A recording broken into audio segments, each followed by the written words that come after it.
Okay, so just a quick little update because I'm just about done with my primary color. All of this is 4 perimeters, 8 upper, 8 lower, and 40% infill. So counting my mistakes, I've just about eaten 2 whole rolls of filament just for my primary color. But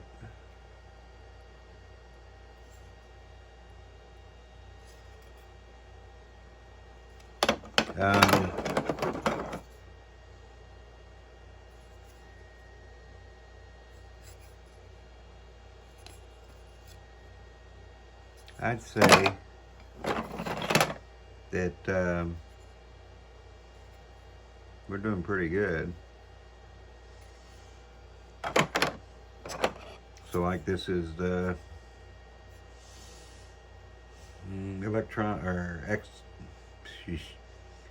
electronics and X motors. I have to put a little heat on it and clean that up because ABS, as it cools, it tends to flex a little bit. And you know, motor mount.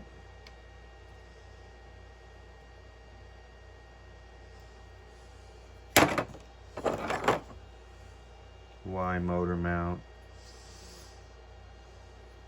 I got a glitch.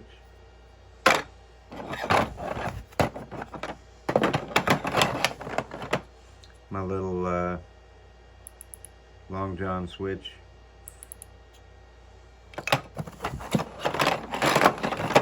They wanted ballast, so they gave us this thing to print, fill it full of sand and resin, so that added a little bit of weight to it.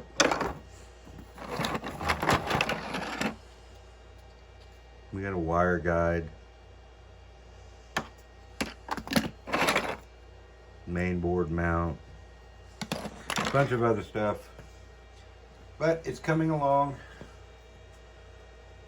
slowly but surely. My problem right now is I'm printing all of this on the Trident, and you kind of want to remain monogamous because you don't want multiple printers, each one having their own caveats. You don't want that across a single project. So I'm running everything off of there. I did decide though, the feed on it, they wanted to print out a TPU, and I figured since I've rebuilt my 2.4, I'm going to go ahead and just use the feet that came off with my 2.4. They seem to be a lot more sturdy. I'm going to use those instead. But it's coming along.